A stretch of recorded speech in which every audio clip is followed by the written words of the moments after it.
एक तो भवनाम जन्मनामंते ज्ञानवाण माम प्रपद्यते वासुदेव समिति स महात्मा सुदुर्लभ। एक तो मनुष्य जन्म मिला है कि क्यों मिला है, आते समय हम चर्चा कर रहे थे कि इसके ऊपर फोकस करना चाहिए कि मिला है तो भगवान की सेवा करने के लिए मिला है। तो भगवान की सेवा करने के अलग अलग रास्ते हो सकते हैं। तो जैसे हम नवविधा भक्ति देखते हैं, नवविधा भक्ति में भी एक भक्त है कि जो मतलब अलग भाव से भगवान को भजता है, तो उसकी भी भक्ति भगवान स्वीकार करते हैं। किसी में उसमें थोड़ा सा कम ज़्यादा दिखाया दिया है कि हाँ हाँ ठीक है, द्रौपदी की भक्ति है थोड़ी सी अलग टाइप की है, और प्रहलाद महाराज की भक्ति थोड़ी अलग टाइप की है। तो प्रहलाद महाराज को बोला गया कि दोनों में कंपेयर करो, प्रहलाद महाराज और द्रौपदी में कंपेयर किया तो ऐसा बोला गया कि प्रहलाद महाराज की भक्ति श्रेष्ठ है। क्यों श्रेष्ठ है?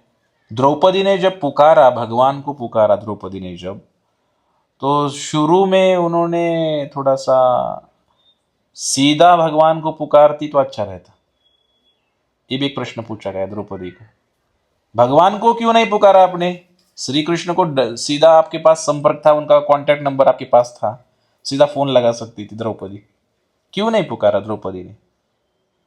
पहले तो हम पति की तरफ देखा, एक छोड़ के 5 पति है, और बाकी तो देखा हमने बाकी के लोग हैं, भीष्म पितामह है, और सभी 80,000 लोग उस सभा में थे लगभग।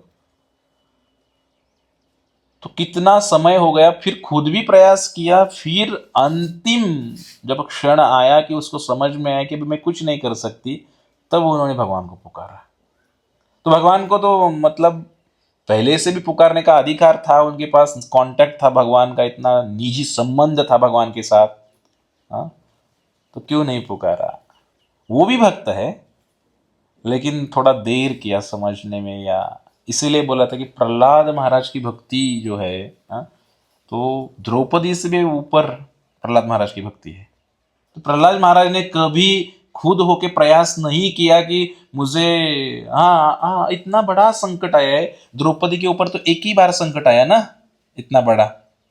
प्रहलाद महाराज के ऊपर तो हर रोज संकट था, ऊपर से दरी से गिरा दिया, हाँ, कढ़ाई में गरम तेल में डाला, हाथ एक पागल हाथी के पैर में दे दिया, कितना कुछ किया है प्रहलाद महाराज के साथ। द्रौपदी के साथ इतना तो नहीं हुआ। द्रौ प्रहलाद महाराज के साथ हर रोज ये सब कांड हो रहे, लेकिन प्रहलाद महाराज ने कभी भी किसी चीज का सहारा नहीं लिया। प्रहलाद महाराज तो हमेशा जब ऊपर से फेंक रहे थे दरी में, तो उस समय प्रहलाद महाराज के मन में क्या चल रहा था? उनके मन में ये चल रहा था कि मुझे लगा तो कोई प्रॉब्लम नहीं है, तो शरीर है, नश्वर हो जाएगा एक दिन खत्म, लेकिन जैसे मेरे हृदय में नारायण बैठे हैं, उनको तो कुछ नहीं होगा। एक भाव उनका था कि ऐसे मेरे जब दरी में नीचे गिरूंगा तो नारायण को कुछ नहीं होना चाहिए। तो एक प्रहलाद महाराज का भाव है, मुझे कुछ होगा तो कोई प्रॉब्लम नहीं। तो इतना प्रहलाद महाराज हर समय भगवान की चिंता, भगवान को कैसे मैं प्रेम दे दूं, आनंद दे दूं, भगवान की कैसी सेवा करूं, ये सब उनके मन में चल रहा है। तो हमारा विषय ये चल रहा था कि भक्ति मार्ग में भी जब हम आते हैं, उसमें भी भगवान, सभी लोग, अभी ये स्कूल है, यहाँ पे आर्ट होगा, कॉमर्स होगा, साइंस होगा, सभी लोग तो नहीं साइंस को एडमिशन ले पाएंगे। किसी का इंग्लिश वीक हो सकता है, मैथमेटिक्स वीक हो सकता है, सभी लोग तो नहीं आ पाएंगे ना। लेकिन उसमें कुछ लोग हैं साइंस को एडमिशन ले रहे, कुछ कॉमर्स को ले रहे, किसी को अच्छा लगता है वो कॉमर्स का, कि कोई आर्ट को भी एडमिशन ले रहे। तो इसी में हमने देखा है कि भगवान ने भी स्टेप्स बनाए हैं। हाँ ठीक है ठीक है, कोई प्रेमी भक्त है तो उनके लिए अलग है रास्ता, हाँ, भगवान ने बताया, हाँ ठीक है आप सीधा आ सकते, प्रेमी भक्त है। और कोई अर्थार्थी कामी जिज्ञासु सब हर तरह के लोग हैं, भगवद गीता में भगवान बताए। लेकिन हम किस प्रकार के बनना चाहते हैं? हाँ, हमें अगर राजधानी एक्सप्रेस पकड़ना है तो राजधानी एक्सप्रेस में भी बैठ सकते हैं सीधा। अभी तो मेट्रो निकल रही है, बाकी और कुछ वंदे भारत है, था अमृत भारत, बहुत कुछ निकल रहा है। ऐसा ही कि दिल्ली में जाना है तो अभी 6 घंटे में जा सकते हैं बॉम्बे से। हाँ, हाई स्पीड ट्रेन भी चल रही है, बुलेट ट्रेन चल रही है अभी। फिर उसमें जाना है, समृद्धि महामार्ग बना है, हाँ? वहाँ से आप गए कि नहीं पदयात्रा नागपुर जाते समय? तो कैसा बनाया है समृद्धि मार्ग? इतना बड़ा है, तो हाईवे भी है, और ऐसा ही जाना है तो छोटे छोटे बैलगाड़ी से भी जा सकते हैं, नागपुर को जाना है यहाँ से तो। लेकिन अभी जो हम प्रयास कर रहे हैं, Guru Maharaj come to the point, Guru Maharaj बोल रहे थे कि लास्ट लाइफ, पदयात्रा मीन्स लास्ट लाइफ। क्यों बोले थे? क्योंकि पदयात्रा के पास बैलगाड़ी तो है, लेकिन ये भगवत धाम जाने वाला एक्सप्रेस बुलेट ट्रेन है, ऐसे बोल रहे थे। क्योंकि उसके पीछे उनका एक विचार है, वो विचार जैसे हमने सुना कि ये बुलेट ट्रेन है, यहाँ तो बैलगाड़ी है, लेकिन जो भगवत धाम की बुलेट ट्रेन है ये पदयात्रा मीन्स। तो महाराज बोल रहे थे कि हम्म, जब हम यहाँ पे आते हैं, भगवद गीता में भगवान श्री कृष्ण कहते हैं मना षष्ठानि इंद्रियाणि प्रकृति स्थानी कर्षति। मन के साथ संघर्ष सभी लोगों का चल रहा है, मेरा भी आपका भी सभी का चल रहा है मन के साथ। करो कि नहीं करो, जाओ कि नहीं जाओ, खाओ कि नहीं खाओ, आज एकादशी है क्या करो, माला करूँ एक्स्ट्रा कि नहीं करूँ, उपवास कैसा पकड़ो, निर्जल पकड़ो कि फलाहार करो कि और कुछ करो। हमेशा मन में द्वंद्व चल रहा है, सभी के मन में द्वंद्व चल रहा है, मेरे भी मन में द्वंद्व चल रहा है। आज प्रभु जी ने बुलाए, जाओ कि नहीं जाओ, द्वंद्व है कि नहीं? हाँ, द्वंद्व में ही जी रहे हैं हम।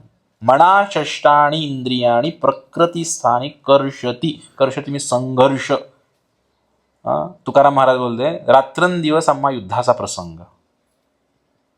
युद्ध मतलब क्या है? युद्ध मतलब मन के साथ जो युद्ध है वही युद्ध है ना, सच में कर युद्ध तो यही है।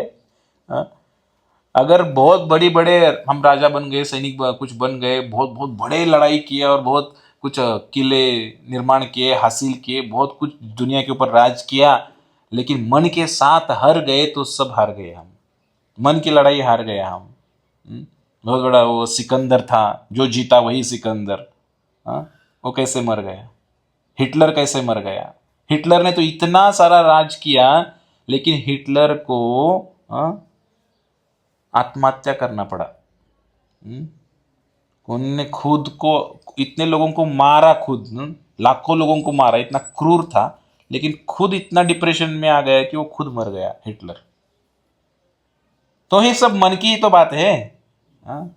हम मतलब भक्ति करते तो यही समस्या है हमारे साथ कि मन मन का क्या होगा। हाँ? इस जिद्दी मन का क्या करे।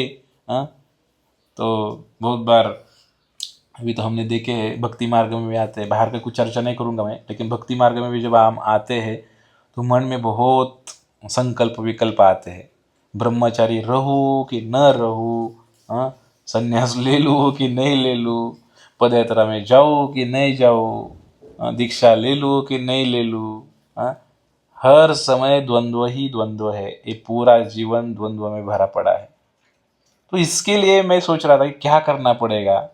जब अर्जुन को भगवान बोलते हैं कि अर्जुन भी वही बोलता है कि मुझे नहीं करना है, पहला अध्याय देख लो भगवद गीता का, इतने सारे प्रश्न उपस्थित किए अर्जुन ने। हाँ मुझे ये नहीं करना है, नहीं ऐसा हो जाएगा, ऐसा हो जाएगा, नहीं नहीं हाँ स्त्रियां विधवा हो जाएगी, हाँ ठीक है, बाल बच्चे अनाथ हो जाएंगे, वो स्त्रियां व्यभिचार हो जाएगा, वरना वर्ण संकर हो जाएगा बहुत सारे, और फिर हम नरक जाएंगे, हाँ ऐसा करेंगे तो बहुत कुछ कुछ कुछ मन। ऐसे तो सोशली बराबर ही लगता है अर्जुन जो बोल रहा है, तो जो बाहर के लोग बोलते तो बराबर ही लगता है कि अरे हाँ ऐसे ऐसे ऐसे ऐसे सच में बोल रहे हैं। ऐसा लग रहा है वो अर्जुन एक महान पंडित जैसा बातें कर रहे हैं पहले अध्याय में। और जब भगवान श्री कृष्ण जब दूसरा अध्याय बोलते तो हर एक सवाल का प्रश्न जवाब दे रहे। अरे नरक नहीं, तुझे स्वर्ग मिलने वाला है।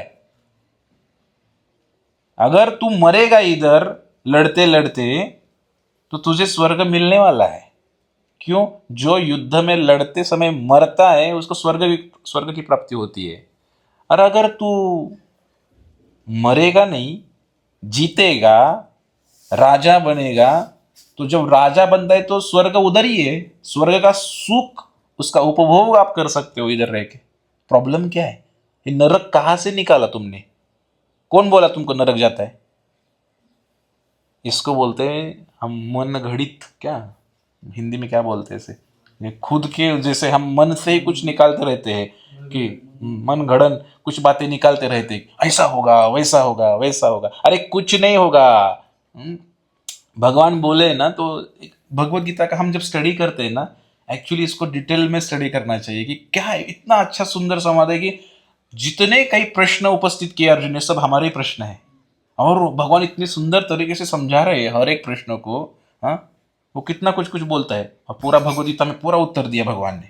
तो हमारे मन में भी बहुत सारे प्रश्न हैं, हाँ क्या करूँ क्या करूँ क्या करूँ, बहुत सारे प्रश्न हैं। तो लगभग अभी मुझे 15-16 साल हो गए इस हरे कृष्ण आंदोलन में हम जुड़े हैं।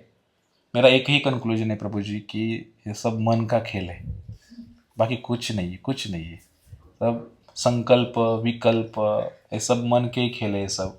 और इस मन को मनत्रायते इति मंत्र, हाँ एक तो है मंत्र जो भगवान ने दिया है, हरे कृष्ण महामंत्र है। और दूसरी चीज़ है कि हम भगवान जो है को देखे नहीं है, भगवान को मतलब सुने भी नहीं ठीक से, इसीलिए कृपा करके भगवान गुरु के रूप में आए हैं। हरि बोल। साक्षात हरित्वेण समस्त शास्त्र। भगवान गुरु के रूप में आए हैं और गुरु हमको जो बता रहे हैं या जो भी कह रहे हैं, तो हम हमेशा ऐसा सोच हमारी बननी चाहिए कि भगवान ही हमसे बात कर रहे हैं, भगवान ही बोल रहे हैं।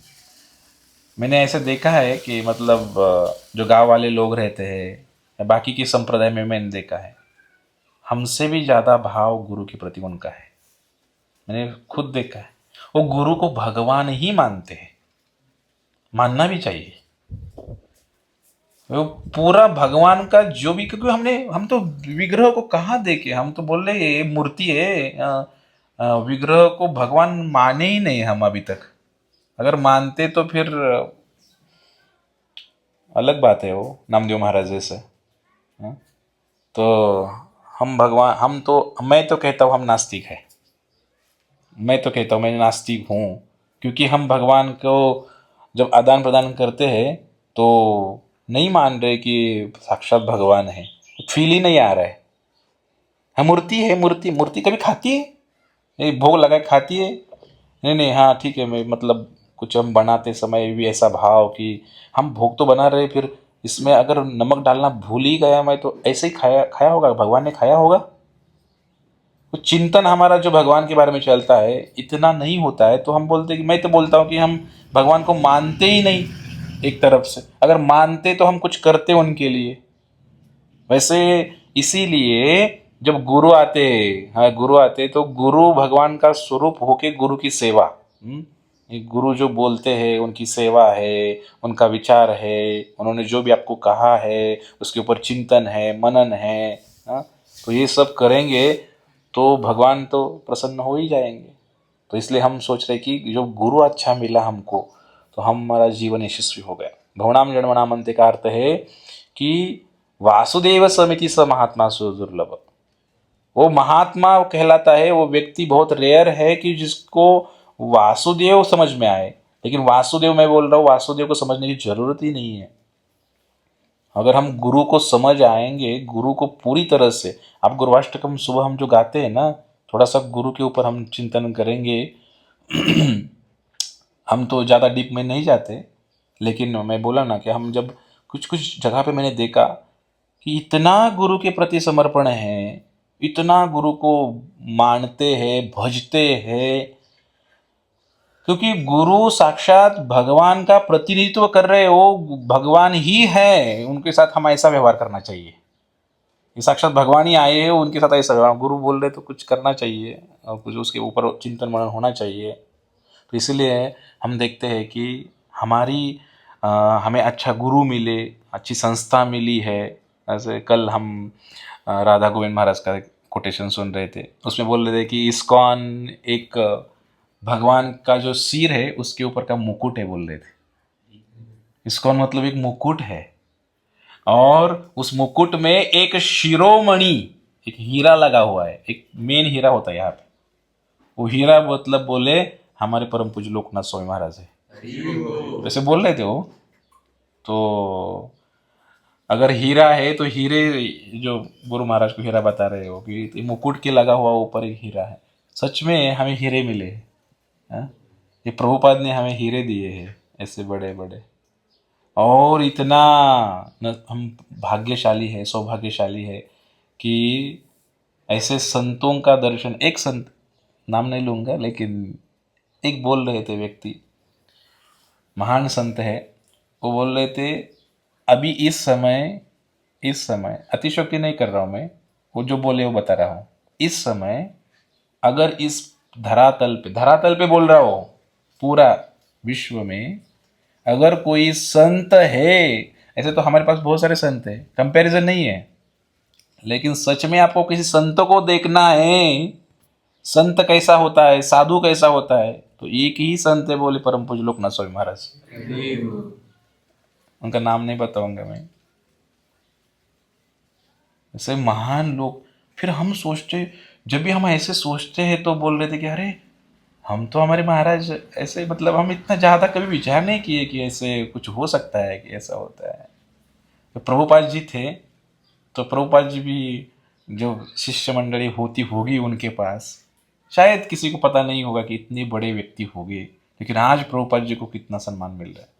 जो षडगो स्वामी थे उनके साथ भी कुछ लोग रहे होंगे, उनको भी पता नहीं चला होगा कि बाबा इतने षडगो स्वामी, मतलब इतने बड़े लोग हैं, ये मंजिरी है भगवान के धाम के। उस समय नहीं पता चलता है।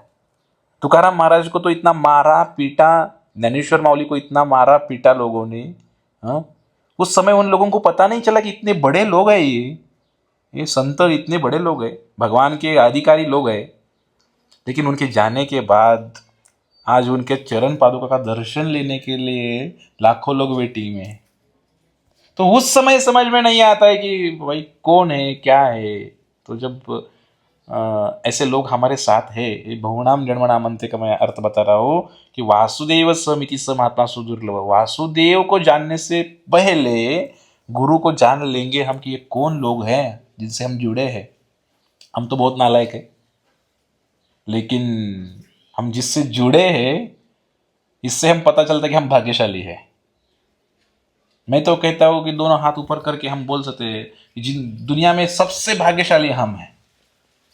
हमको कृष्ण मिले, हमको गुरु मिले, हमको प्रभुपाद मिले, हमको गौरनीताय मिले। हाँ?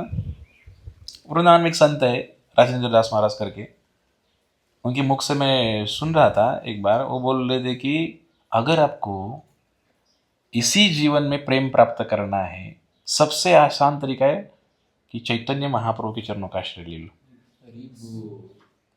वो बोले किसी संप्रदाय से मैं द्वेष नहीं कर रहा हूँ, किसी संप्रदाय को ऊपर नीचा नहीं दिखा रहा हूँ, लेकिन अगर जल्दी से जल्दी प्रेम प्राप्त करना है और इसी लाइफ में अगर जाना है बैक टू गॉड हेड, तो चैतन्य महाप्रभु इतने उदार है और उतने दयालु है कि वही जल्दी आपको कृष्ण प्रेम प्राप्त दे सकते हैं। अन्य संप्रदाय में इतना जल्दी नहीं हो सकेगा। और ये रस जो है महाप्रभु ने दिया है, हाँ, ये रस अन्य किसी भी संप्रदाय में नहीं है। इस संप्रदाय को कम ज्यादा दिखाने की बात नहीं है। मैं क्या बोल रहा हूँ समझ में आ रहा है? एक होता है जैसे कि भक्त में भी बोल, द्रौपदी भी भक्त है, प्रहलाद महाराज भी भक्त है, लेकिन सब थोड़ा फर्क है। वैसे मैं बोल रहा हूँ कि जो गौड़ीय परंपरा हमको मिली है, तो उसको हम मतलब नहीं समझ पाएंगे। बहुत भाग्यशाली है। मैं क्या बोला, प्रभुपाद जैसे संत मिले, गुरु महाराज मिले, कृष्ण की पहचान हो गई। हाँ, हम पता नहीं, मैं तो कुछ किस 15-20 साल पहले कहा कुछ खाते होंगे हम, मांस मदिरा भी पीते होंगे कुछ लोग। हाँ, लेकिन हम कितना बदल किए हैं। हाँ, हम तब हमें धन्य चैतन्य प्रभु है यहाँ पे। हम देखे हैं कि जब नए नए हम जुड़े थे तो कितना मतलब प्रभु जी है कैसे, मतलब हम पिछला जो हम अगर हमारा देखेंगे कि हम 20 साल पहले क्या थे, क्या 25 साल पहले हम कौन थे, कितना मतलब ट्रांसफॉर्म हुआ है अभी, मतलब इतना बदल हो गया। हमारे हमको भी समझ में नहीं आया कि इतना बदल हो गया। हम नहीं चाहते थे ऐसे बनना कि इतना पावर इतना है यहाँ का कि हम बन गए ऐसे, समझ में भी नहीं आया। तो कितना दिन चला भी गया अभी। तो इतना खुशी आनंद और ये है, ये महाप्रभु की आंदोलन में ही है। और गोलोक में और यहाँ पे क्या फ़र्क है मैं बताता हूँ। गोलोक में बुक डिस्ट्रीब्यूशन नहीं कर सकते किसको करेंगे बुक डिस्ट्रीब्यूशन? और गोलोक में ये जो प्रीचिंग प्रोग्राम है, पदयात्रा प्रोग्राम, ये गोलोक में नहीं है। जो गोलोक में नहीं है वो भी चीज प्रभुपाद जी ने हमको दी है। तो कितने सौभाग्यशाली है हम। ये प्रचार प्रोग्राम गोलोक में नहीं है, कहा किसको प्रचार करेंगे? सभी लोग भक्त है ना, किसको प्रचार करेंगे? और ये बहुत अच्छा माध्यम है। मैंने अलग अलग संप्रदाय में देखा, लोग भक्ति तो करते हैं लेकिन प्रचार नहीं करते। एकमेव दुनिया के ऊपर अभी एक संप्रदाय है जहाँ पे इतना गांव गांव जाके प्रचार कर रहे हैं, हम हरे कृष्णा बुला रहे लोगों के मुख से, ग्रंथ बांट रहे, भगवत गीता बांट रहे, कोई नहीं कर रहा है। ये प्रभुपाद जी की बहुत बड़ी देन है और उसी संस्था में हम जुड़े, कितने भाग्यशाली। हाँ, तो इसलिए खुद को हमें बहुत भाग्यशाली समझना है, पहली चीज है। बहुत भाग्यशाली है, हम बहुत भाग्यशाली है कि हम इस संस्था में जुड़े, प्रभुपाद से जुड़े हैं, चैतन्य महाप्रभु के गौड़ीय परंपरा से जुड़े हैं, बहुत भाग्यशाली है। और अंतिमतः हम पदयात्रा से जुड़े तो बहुत भाग्यशाली है मुझे कभी ऐसे समय ही नहीं आया कि पदयात्रा में जाऊं मैं, इसलिए ज़्यादा बोलने का मेरा अधिकार तो है नहीं। कभी एक दो बार गया था, इतना ही बस, काफ़ी। लेकिन कभी दिंडी में एक साल था, ऐसे ही थोड़ा बहुत था मैं। लेकिन अगर कभी संधि मिली मुझे, तो मैं अवश्य पदयात्रा में चलना चाहता हूँ। और बहुत मतलब मेरा चिंतन पहले से भी कि मैं कभी पदयात्रा में जाऊँ थोड़ा सा। लेकिन कभी कभी ऐसा होता है कि पदयात्रा में गए हुए लोग जो है वो कभी कभी परेशान होकर बोलते हैं मंदिर में थोड़ा सा मंदिर में रेस्ट करते हैं। ऐसा भी होता है, कभी कभी ऐसा होता है पदयात्रा के लोग। ये सब मन का खेल है। तो हमने देखा है 15 साल 16 साल में मैं तो यही सीखा हूँ कि जो मन के ऊपर ही काम कर रहा हो, कुछ नहीं, सब संघर्ष मन का ही है, कहीं जाना नहीं आना नहीं। इतने अच्छे गुरु मिले हैं, संस्था मिली है, परंपरा मिली है, बस अभी क्या करना है, इसका प्रचार प्रसार करना है और हमें हमारा जीवन धन्य बनाना है, बस, बाकी कुछ नहीं है। हाँ, बाकी तो होता रहेगा, ईर्ष्या द्वेष निंदा ये सब तो हम है तो होता ही रहेगा हमारे साथ। पदयात्री है, जो घर होता है, पति पत्नी होते, झगड़ा तो होता रहते, दोनों का विचार कभी मिलेगा नहीं। लेकिन परिवार है, उसको लेकर जाना है तो करना पड़ता है। उसी तरह से हमें भी हमारा एक बड़ा परिवार प्रभुपाद जी ने हमें दिया है और उसको हमें लेके जाना है, बस, बाकी कुछ नहीं करना है। थोड़ा बहुत इधर उधर होता रहेगा, बराबर है प्रभु जी। मंदिर में भी 2 भक्त है तो 2 भक्त का कभी ऐसा जमेगा तो नहीं ना। क्योंकि उसका माँ बाप अलग है, हमारा माँ बाप अलग है, सब हम अलग अलग गांव से है, अलग अलग वेश, अलग अलग विचार सब है। तो एकमेका सहाय्य करो अवगे धरु सुपंथ। इसका मतलब बहुत बड़ा डीप मीनिंग है इसका। इसका मतलब है कि सिर्फ क्या करना है। जब मैं भी कभी कभी मंदिर के बारे में कभी कभी समस्या होती थी तो महाराज के पास जाता था। एक दिन महाराज मुझे थोड़ा सा गुस्सा होके बोले, महाराज बोले कि हे कपडे कशाला घातलेत, हाँ, ये साधु का वेश क्यों लिया है आपने? क्योंकि आपको सहन करना है, थोड़ा सहनशील बनायला सीख, एवढंच बोलले महाराज। इतना ही बोला, सहनशील बनने का प्रयास करो।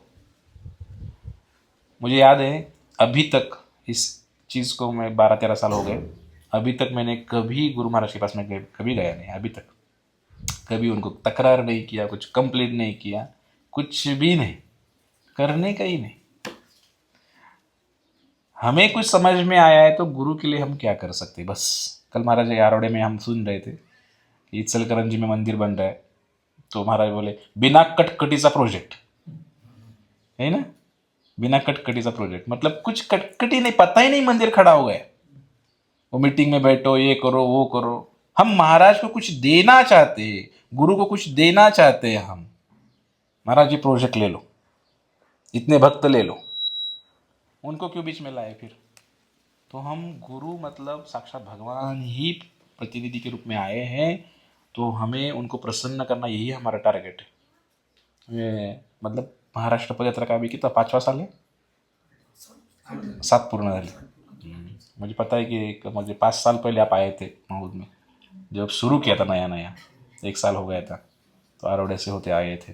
तो महाराज बोले अभी लगभग प्रभु जी 7 साल हो गए अभी, तो महाराज ने आदेश दिया है, तो आसान नहीं है पदयात्रा भी, मुझे पता है बहुत मतलब समझ सकता हूँ मैं ये सब चीज़ें, कितना तकलीफ है, लेकिन माया छोड़ेगी नहीं।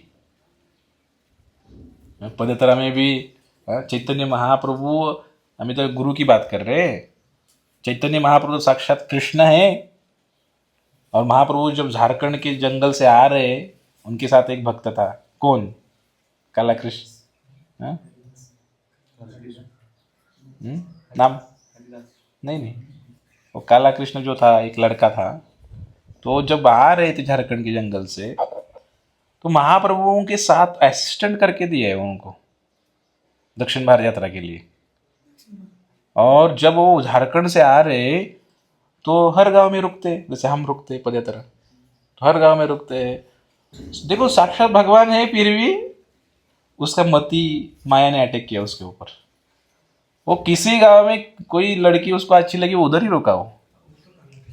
हाँ हाँ, वो तो डिटेल में बताऊंगा नहीं, लेकिन मैं बता रहा हूँ ये चीज क्या है कि भगवान साथ है, फिर भी माया ने अटैक किया, वो उधर ही अटका पड़ा उसी गांव में, और महाप्रभु अकेले चल पड़े।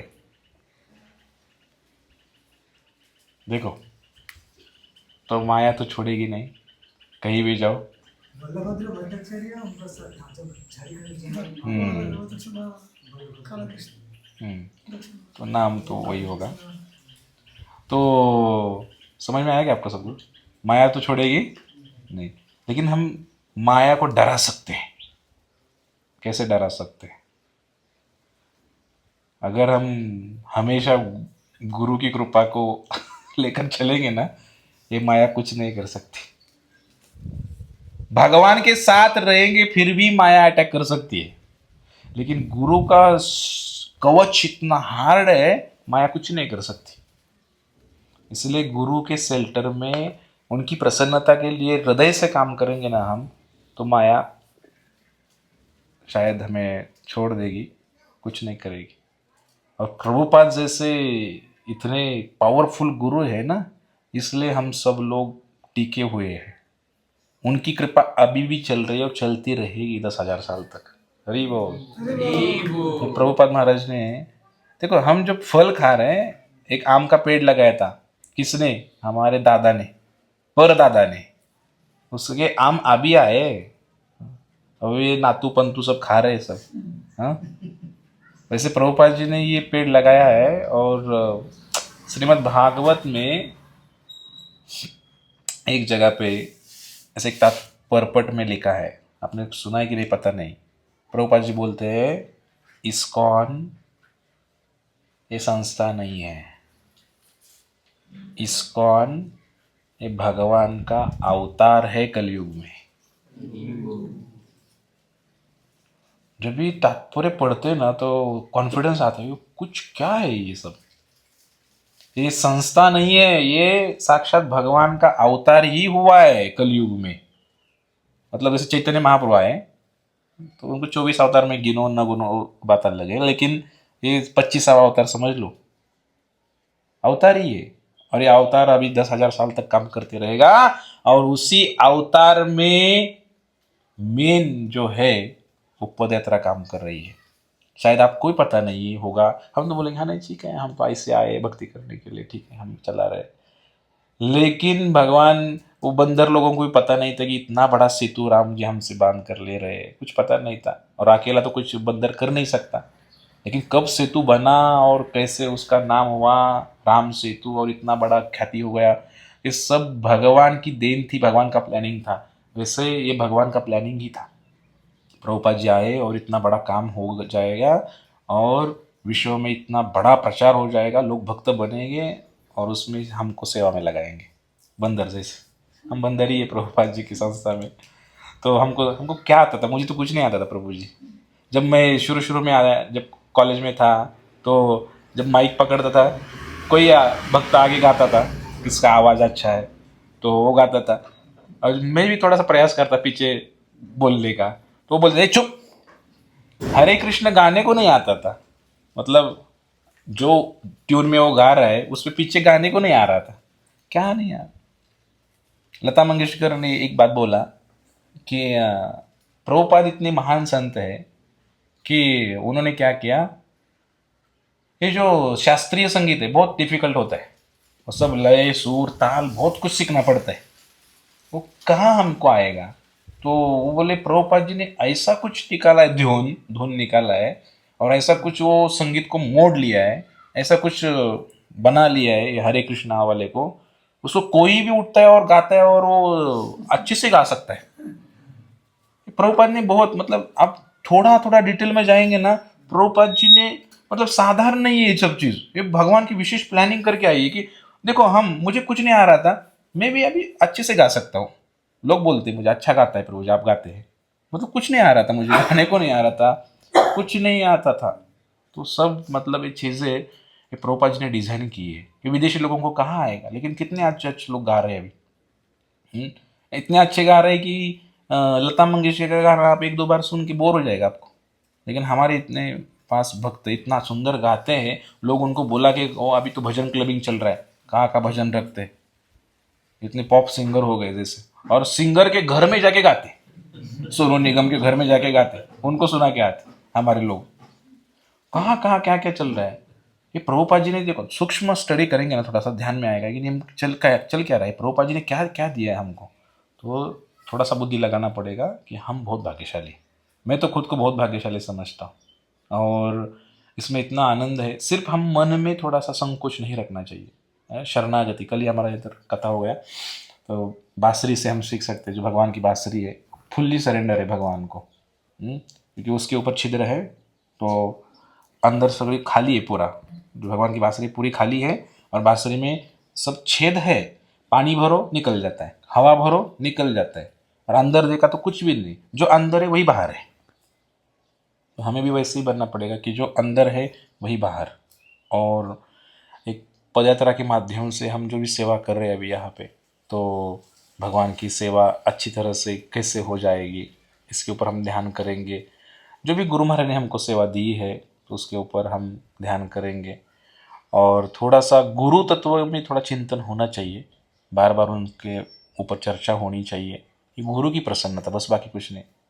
तो कल गुरु महाराज आए थे महोद में, आरोड़ी जाते समय व्यास पूजा हमने मनाई महोद में, तो महाराज जी अ, बोल रहे थे कि मतलब महाराज जी को सब दिखाया हमने, अभी महाराज कुछ भी बोल सकते हैं ना, तो गुरु महाराज बोले गौशाला नहीं है, ये मंदिर ही नहीं ठीक से, तो गौशाला कहाँ है अभी इतना।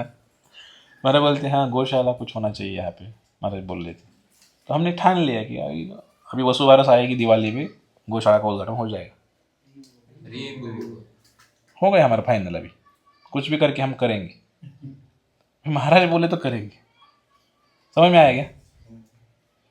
हाँ, पकड़ने को सीखेंगे हम थोड़ा सा, हमें कृष्ण पता नहीं है, कौन है पता नहीं हमको, हमने देख, हम उसको पत्थर ही मान रहे अभी तक, तो सुन तो रहे बहुत बारे कृष्ण के बारे में, हमें कुछ भी पता नहीं, हमें अभी सिर्फ गुरु को देखना है, गुरु जो बता रहे करना है, वो भगवान के पास ही लेकर छोड़ेंगे हमको। तो हम थोड़ा सा चिंतन करेंगे उस तत्व, गुरु तत्व के बारे में। बहुत सारे लोगों को ऐसा लगता है कि गुरु के साथ जाएंगे, उनको बताएंगे, रिपोर्टिंग करेंगे, तभी समझ में आएगा कि उनको कि हम क्या कर रहे हैं, कितने भक्त हैं, कैसे चला रहे हम मंदिर। ऐसा कुछ नहीं है, इसका मतलब आप गुरु को मानते ही नहीं है। मैं क्या बोला, अगर गुरु है तो हम, गुरु तो त्रिकालदर्शी रहते हैं ना, अगर सच में गुरु है तो गुरु त्रिकालदर्शी है, तो गुरु को सब पता है कौन क्या कर रहा है, कौन क्या कर रहा है। सिर्फ गुरु के पास जाकर या फोटो खिंचवाने से कुछ नहीं काम बनेगा। तो हमें गुरु महाराज देख रहे हमको, प्रभुपाद जी देख रहे, ऐसे करके उनकी तरफ देख के सेवा करेंगे, चलते रहेंगे। कुछ भक्त हमको कुछ बोला, छोड़ दो, प्रभुपाद की सेवा चल रही है।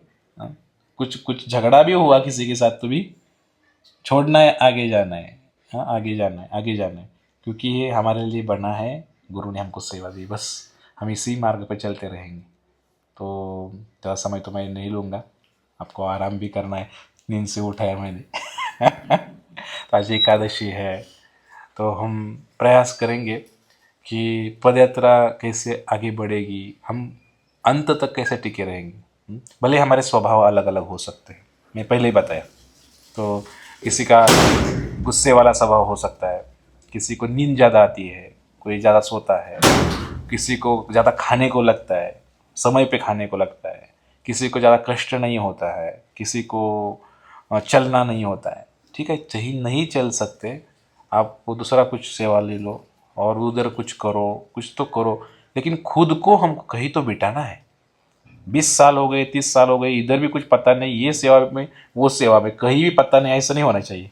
कहीं तो हमें हमारा एंकर अटकना चाहिए और हमें उस सेवा को पकड़ के आगे जाना पड़ेगा हमें। तो इसीलिए बहुत महत्वपूर्ण है कि एक सेवा को पकड़ लो और संकल्प करो कि अंत तक इसको नहीं छोड़ेंगे, हम नहीं छोड़ेंगे, पदयात्रा को नहीं छोड़ेंगे। अभी आचार्य प्रभु भी है उधर, कितना साल हो गए, 16 17 18 साल हो गए। तो प्रभु जी उनके साथ ही है। तो देखो मतलब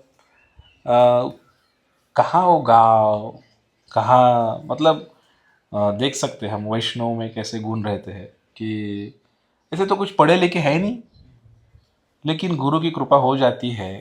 तो देखो अभी सन्यास की तैयारी भी कर रहे हैं प्रभु जी।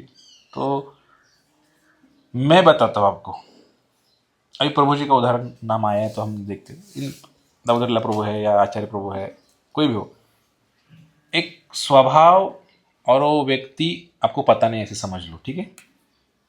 आपको कुछ पता नहीं उनके बारे में, ये वो आप पहचानते नहीं उनको, सिर्फ उनके बारे में आप सुन लो। अभी एक आदमी था, उसका नाम ऐसा ऐसा था और उन्होंने 17 18 साल पदयात्रा की है। क्या आसान है ये? आसान है? उनके बाकी का कुछ पता नहीं है आपको, आप तुरंत देखो क्या बोलेंगे, अरे हाँ इतना इतना इतना काम, इतना कष्ट किया उन्होंने, इतना बड़ा 18 साल तक टिके रहे, ब्रह्मचारी टिके रहे, और इतना सब लोगों को लेकर रथ को छोड़ा नहीं उन्होंने 18 साल में कभी भी, इतना भारत का 5 6 परिक्रमा किया, इतना किया। कैसा लगता है आपको? एक व्यक्ति और उसका स्वभाव सब अलग अलग कर दो, आसान काम नहीं है। 18 साल 17 साल रहना इधर आसान नहीं है, बहुत मतलब टफ है भौतिक दृष्टि से देखा तो। लेकिन आज हम जो भी टिके हैं, हमें भी अहंकार नहीं होना चाहिए। हम जो भी है केवल गुरु की कृपा से है, और कुछ तो सुकृत हमारा काम कर रहा है पहले वाला, ये आसान नहीं है। तो बहुत अच्छा लगता है जब हम पदयात्री भक्तों से मिलते हैं। तो सिर्फ प्रार्थना यही है कि टफ तो है, लेकिन टफ किसके लिए होता है? जिगरबाज के लिए। आसान काम तो कोई भी कर लेगा, मंदिर में तो कोई भी रहेगा हमारे जैसे, कहीं भी रह सकते हैं मंदिर में, कुछ ज़्यादा समस्या नहीं है, हाँ? सब रूटीन का चल रहा है सब। लेकिन यहाँ रहना मतलब संघर्ष, जैसे गुरु महाराज बोलते प्रवाहाच्या विरुद्ध दिशेने पोहणे। ये कितना प्रवाह, चंद्रभागा में कितना पानी आए, अभी तैरने का प्रयास करो, करो प्रयास, पॉसिबल ही नहीं, इतना फ्लड है कि उसमें ऐसा जाएंगे तो हाँ प्रवाह के साथ जा सकते हैं, प्रवाह के विरुद्ध नहीं जा सकते। समझ में आएगा? तो इसलिए हमें लगता है कि ये जो जीवन हमने स्वीकार किया है, विशेष करके जो भी कोई ब्रह्मचारी रहता है, तो मुझे तो लगता है कलयुग में पॉसिबल ही नहीं है। मैं तो साफ साफ कहता हूँ ये पॉसिबल ही नहीं है। जो भी हम बचे हैं ये सिर्फ गुरु की कृपा है, संतों की कृपा है, इसलिए कुछ तो हम कर रहे हैं। तो कहाँ पॉसिबल है? आप भी लोग जानते हैं, खान पान नहीं है, देश परेश वेश कैसा चल रहा है, सब क्या चल रहा है दुनिया में, क्या चल रहा है। और यहाँ इस कलयुग में, इस घोर कली काल में ऐसा कोई बोले भी कि ब्रह्मचारी रह सकता है, लोग हंसते हैं। पॉसिबल ही नहीं है सच में, उनका हंसना कोई गलत बात नहीं है, बन ही नहीं सकते, कहाँ बनेंगे, क्या खाएंगे। लेकिन जो भी हम सहन कर रहे हैं या जो भी हम बने हैं, उसमें मेरा हमारा खुद का तो कुछ है नहीं। केवल मुझे तो लगता है कुछ संतों ने हमके ऊपर कुछ तो अपार करुणा कृपा की है। साधु संग हम जो बोलते हैं ना, कहीं तो कुछ तो संत का दर्शन हुआ है हमको, किसी ने तो हमारे ऊपर कृपा की है, इसलिए हम टिके हैं बस, बाकी कुछ नहीं है मुझे तो लगता है। हमारे खुद की कुछ पात्रता नहीं है। आपको क्या लगता है हम क्या है? मैं तो कुछ नहीं हूँ। मैं तो हमेशा तो हम तो खुद को समझते हैं हम कितने पानी में हैं, लेकिन जो भी हम हैं कुछ तो संत की कृपा है, गुरु की कृपा है, इसलिए टिके हुए हैं। तो कितने सौभाग्यशाली। और क्या चाहिए? कुछ नहीं चाहिए। अभी चलते रहना है, नाम लेते रहना है, प्रसाद खाते रहना है, बांटते रहना है। दिमाग में जो चल रहा है निकाल, कुछ दिमाग को समय ही नहीं देना है। तू चुप बैठ, मन को बोलना चुप बैठ, कुछ नहीं सुनने का है। तुझे कुछ नहीं सुनने का है अभी। अभी सिर्फ चलना है। कितना चलना है? सिर्फ 10 किलोमीटर, आगे का पता नहीं मुझे कुछ। बस कल का 10 किलोमीटर है बस, बाकी कुछ नहीं। अतः आज का तो फेल हो गया ना आपका प्लान। आज तो पीली में मुक्काम था आपका, ऐसे वो देखा गया। तो अभी रुक गए, क्या करेंगे? गौरनीता की इच्छा है तांदुलवाड़ी में रुकना है, यहाँ पे क्या करेंगे आप? हाँ? हमारा क्या है? हम बहुत सारे प्लान बनाए थे, अभी भी बना रहे हैं, ये करूंगा वो करूंगा, लेकिन होता वही है जो भगवान चाहते हैं। तो क्यों प्लान करें खाली में? प्लान ही करना नहीं है, अभी चलते रहना है, सिर्फ चलते रहना है। कल क्या होगा किसने देखा है? भगवान ने देखा है, गुरु ने देखा है, हमको चलते रहना है। सिर्फ अभी चलते रहना है, चलते रहना है, जाते रहना है। मैंने भी, मेरे भी जीवन में बहुत सारे, भक्तिमय जीवन में भी बहुत मैं सीखा। इतना सिखाया भक्तिमय जीवन में कि विशेष करके कोरोना काल में जब गुरु महाराज 1.5 साल पंढरपुर में थे, बहुत सीखा, मैं बहुत सीखा कि इतना मतलब कुछ कांड भी हो गए मेरे साथ। बीमारी से भी एक बार झगड़ा था, बहुत 2 साल, बहुत कुछ हो गया, लेकिन इतना सीखने को मिला, इतना सीखने को मिला कि उसमें एक ही एक सच्चिदानंद प्रभु करके हमारे भक्त है, पता है सबको। उनके पास मैं गया था तो उन्होंने बोला, 2 शब्द बोला, फॉरगिव एंड फॉरगेट। कर सकते हैं देखो, बोले तभी आप टिक सकते हैं, तो छोड़ दो सब। फॉरगिव मतलब क्षमा करो, और फॉरगेट मतलब भूल जाओ, भूल जाओ। मैंने हाँ या तो फॉरगिव एंड फॉरगेट जमता है क्या देखो, बोले। मैं बोला मेरे से तो नहीं होगा, क्योंकि किसी आदमी ने मुझे चाटा मारा है तो मैं उसको मतलब भूल ही नहीं पा रहा हूँ। अरे इतने उसने मुझे चाटा मारा, मैं भूल ही नहीं पा रहा, भूल ही नहीं पा रहा हूँ। हाँ, प्रयास तो किया मैंने भूलने का, लेकिन भूल ही नहीं पा रहा हूँ कि इसने मुझे चाटा मारा, इसने मुझे गाली दी, इसने मुझे चाटा मारा, इसने मुझे गाली दी। ये सबसे, जिंदगी में सबसे डिफिकल्ट टास्क यही है, क्षमा करना। और साधु का सबसे बड़ा गुण एक ही है, वो क्षमा करना है। मतलब साधु को सबसे बड़ा टास्क दिया है, कार्य दिया है, क्या?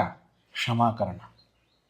वही अगर हमसे नहीं हो पा रहा है तो हम साधु ही नहीं है, भले हम साधु का वेश पहने हैं। तो साधु मतलब क्षमा करना, और जिंदगी का सबसे बड़ा कार्य कोई होगा तो क्षमा करना। डिफिकल्ट, एवरेस्ट, माउंट एवरेस्ट की चढ़ाई करना, एक पैर नहीं है आपको, एक पैर के बल पे पंगुम लंघयते गिरिम, आसान है, लेकिन क्षमा करना डिफिकल्ट है। तो क्षमा, इसलिए साधु का गुण बोला है, सबसे बड़ा गुण है क्षमा करना साधु का। अगर क्षमा नहीं कर सकते तो साधु नहीं बन सकते। तो इसलिए मैं बोल रहा हूँ कि क्षमा, फॉरगिव एंड फॉरगेट, इसके ऊपर भी मैंने 2 साल 3 साल काम किया। एक चीज़ ऐसी थी कि मैं भूल ही नहीं सकता था, तो जगह बदलना पड़ा। ये जो दिमाग में कभी कभी बैठता है ना, हमारे ईर्ष्या, द्वेष, निंदा, ये सब बैठता है ना, जाता नहीं जल्दी। तो इससे उभरना है। साधु का मतलब, ये पदयात्रा क्यों चल रही पता है क्या? इसमें एक ही उद्देश्य है कि हमारा हृदय स्वच्छ हो जाए, क्लीन हो जाए, ये काम, क्रोध, निंदा चली जाए, इतना ही उद्देश्य, बाकी कुछ भी नहीं है। तो इसलिए हम अभी काम कर रहे हैं कि हमें थोड़ा सा इससे ऊपर उठने, हर रोज़ हम देखना चाहिए कि कितने लोगों को हमने क्षमा की, कितने लोगों के साथ झगड़ा किया है, किसको हमने हमारे मन में कितना, कल दिन में कितना काम की वासना का विचार आया था दिन भर में, पिछले हफ्ते में। आज एकादशी है ना, भक्ति विनोद ठाकुर बोलते हैं कि हर 15 दिन में एकादशी आती है, तो एनालिसिस करना चाहिए कि 15 दिन में पिछले मेरा साधना का रिकॉर्ड कैसे रहा। तो एकादशी के दिन थोड़ा रेस्ट लेना चाहिए, और 1-2 घंटे बैठ के थोड़ा सा खुद को पूछना चाहिए कि 15 दिन में क्या क्या हुआ था, पिछले कितने लोगों के साथ झगड़ा किया, कितना अच्छा काम किया, कितना बुरा काम किया, कितना निंदा कम किया, कितना काम वासना के विचार कितने कम हुए 15 दिन में, तो ये सब हमें चर्चा करना पड़ेगा मन के साथ, ऐसे बैठ के लिख कर भी कर सकते हैं। तो 15 दिन में एकादशी के दिन भक्तिविनोद ठाकुर बोलते, तो हम भी कुछ ऐसा कुछ हमारा प्रयास रहना चाहिए कि 10 साल से मैं सेवा कर रहा हूँ, तो मेरा क्या राग द्वेष कम हुआ है, अहंकार कम हुआ है, थोड़ा देख सकते हैं हम, थोड़ा सा देखना पड़ेगा। नहीं तो चलते रहे, अरे साथ में इतने लोग साइड में सबको धक्का मार के चल रहे हैं, और महाराज में इतने ऊपर चढ़ गया, अरे चढ़ गया ठीक है, झंडा भी लगा के आया, लेकिन कितने लोगों को चिरट दिया, सब मर गए लोग नीचे। हाँ, इसका कुछ है? तो हमें ऐसा काम नहीं करना है, हमें सबको साथ में लेके जाना है। और नहीं तो इतने लोगों को, इतना बड़ा है आपका पेट और इतना हाथ है, ऐसा ऐसा चल रहा है आप, और साइड में लोग हैं, उनको लग रहा है, धक्का लग रहा है ना। हाँ, तो आप, हम केदारनाथ गए थे, थोड़ा सा मुझे प्रॉब्लम हो गया वो सांस लेने में, तो हमको तो ज़्यादा चलने की ताकत ये नहीं है, हम घोड़े के ऊपर बैठ गए, वो घोड़े वाला उसके ऊपर बैठ गया, मैं खच्चर के ऊपर, तो मैं बोला जरा धीरे चलो, आगे लोग है जो चल के जा रहे हैं, वो भी भक्त है, अरे वो मेरे से महान भक्त है, क्योंकि वो चल के जा रहे हैं, हमको चलने को नहीं आ रहा है। मैं बोला मैं, वो क्या हो रहा है, ये दोनों जो पैर है उनको लग रहे हैं, जो आगे लोग चल रहे हैं ना साइड में, तो ये पैर इधर लग रहा है, इधर लग, लोग ये गाली दे रहे, ए महाराज ये ऐसे गाली दे रहे, आराम से चलाओ, घोड़े वाले को भी गाली दे रहे लोग, घोड़ा भागता है और दोनों पैर से मैं लात मार के जा रहा हूँ सबको। क्या भगवान महादेव प्रसन्न हो जाएंगे? इतने लोगों को मैं लात मार के आ गया ऊपर केदारनाथ में, मैं केदारनाथ जाके आया, क्या फायदे केदारनाथ जाके, कितने लोगों को लात मारा मैंने, वो भी बेचारे चल के जा रहे थे सब। हाँ, चलने में इतना तकलीफ है। हाँ, तो ऐसे हम भगवान के पास जा रहे हैं, तो कितने लोगों को साथ में लेके जा रहे हैं, तो भगवान देखेंगे जब गोलोक में हम पहुंचेंगे, तो गुरु महाराज बताते कि जब देखेंगे कि अरे कितने लोगों को साथ में लेके आया है, कितने लोगों को प्रचार करके लाया है, हम अकेले जाएंगे तो कैसा है, मतलब मतलब किस हालत में हम भगवान के पास जा रहे हैं, वो भी मैटर करता है, कि हम किसी को तकलीफ नहीं देना चाहते, हम किसी को तकलीफ नहीं देना चाहते, हम किसी को मन को दुखाना भी नहीं चाहते, हम तो सीधा, क्योंकि if you hate anybody you hate Krishna actually, because is a part and parcel of Krishna. भगवान के अंश को दुखाना मतलब भगवान को दुखाना है। तो इसलिए मैं बोला कि हम नास्तिक हैं। क्यों? कि हम परमात्मा को देख ही नहीं रहे ना, कहाँ देख रहे भगवान को हम अगर प्रभु जी है, प्रभु जी को मैं मार रहा हूँ, वो ऐसे करूँगा तो हम ऐसे कभी सोचे नहीं कि परमात्मा है, ये भगवान का ही स्वरूप है, ये जीवात्मा मतलब भगवान का ही स्वरूप है। बच्चे को गाली देंगे, बच्चों को मारेंगे, पिताजी को बुरा ही लगेगा ना। फिर हम ऐसे सोच ही नहीं रहे कि इसको गाली देना, इसको मारना मतलब भगवान को मारने जैसा है, भगवान को गाली देने जैसा है। इसका मतलब ये अगर हमको फील नहीं हो रहा है, मतलब हम भगवान को मानते नहीं है। सीधा अर्थ है। बोलो, भगवान को मानते क्या हम? अगर मानते थे तो हम मार उसको भगवान जैसा ही व्यवहार करते। और जो सच्चे संत हो गए, हमारे गुरु महाराज को भी हम देख सकते हैं, कितनी भी भयानक समस्या हो, लेकिन महाराज किसी को दुखाते नहीं है। सीधा सीधा बोलते समय कितना, मतलब बहुत बड़ा गुनाह किया है भक्त ने, लेकिन उसको सॉफ्टली ही लेते हैं थोड़ा सा। हमें कभी कभी गुस्सा आता है, महाराज आप उसको डांटो, उसको डांटते क्यों नहीं? आप इतना बड़ा गुनाह किया है। क्योंकि वो देखते हैं परमात्मा को उसके हृदय में, इसलिए वो सच में भगवान को मानते हैं। हम तो भगवान को मानते ही नहीं है। जैसे मानते तो सिर्फ तो बड़ा हो जाएगा, ये भी भगवान का ही स्वरूप है। जो प्रभुपाद अमेरिका में गए थे, अगर एक चेयर मांगा है किसी ने, हाँ चेयर दे दो, हाँ बैठने के लिए, तो हम क्या करेंगे? प्रभु जी ने चेयर हाथ से उठा के लाई। लेकिन विदेश में ऐसा नहीं है। विदेश में चेयर मांगते तो क्या करते? लात मारते। इतना भी पता नहीं था उन लोगों को। तो प्रभुपाद जी ने बताया, हम शाळा स्कूल में शिकेगी नाही विद्या, वहीला पायाला पाया पडायचं, पेनाला पायाला पाया पडायचं, हे काय आहे? What is this? Respect, only respect नहीं है, वो सो भगवान का स्वरूप है। हम बोलते ना सरस्वती माता, बोलते ना, हमको सिखाया, हमारा कल्चर यही है। ये छोटा छोटी चीज़ है ये। अभी बलराम जी है, मृदंग है, करताल है, पैर लगा तो हम पाया पड़ते कि नहीं, पैर पड़ते। तो इसी तरह से हमें हर चीज़ में भगवान को देखना। भगवद गीता का सार वही है कि परमात्मा जो ध्यान करते, ब्रह्मेति परमात्मेति भगवानेति। तो ये पहले ब्रह्म प्रकाश और फिर परमात्मा स्वरूप और फिर भगवान को देखना। तो इसी तरह से हमें सब, बहुत मुश्किल है लेकिन हमारे पास बहुत अच्छी बात है कि हमारे पास संत है। वो हमको सिखा रहे हैं, हर रोज़ सिखा रहे हैं। थोड़ा सा उनके ऊपर ध्यान करेंगे तो उनकी चीज़ें हमारे में आएगी। तो इसलिए हम बहुत भाग्यशाली समझते खुद को। मैं तो खुद को बहुत भाग्यशाली समझता हूँ कि ऐसे संत हमको मिले, ऐसी संस्था हमको मिलेगी, मिली है। तो हमें श्वास, जितने भी श्वास भगवान ने हमें दिए, अंत तक सेवा करती रहेंगी बस। बाकी कुछ हमारे मन का उद्देश्य नहीं है। और हमने देखा है कि हम सोच रहे थे कि महाराज, गुरु महाराज महोद में कब आएंगे कब आएंगे, ऐसे हम बहुत दिन से सोच रहे थे, लेकिन ऐसे कोई प्रसंग नहीं आया। आजकल महाराज भी बहुत शेड्यूल टाइट रहता है, तो इसलिए थोड़ा ये होता है। तो एक दिन हमारी जो मातोश्री है उनको एक सपना आया, और सपने में सीता माता आई, वो महाराज को लेके आई है मंदिर में। और बोल रही कि देखो देखो प्रभु जी ने क्या किया, वो देखो तो सही। हाँ? तो महाराज को बता रही है। वो सपना आया, और इतना जब तीव्रता होती है ना, मैं अनुभव कर रहा हूँ, हर एक उदाहरण दे रहा हूँ आपको एक।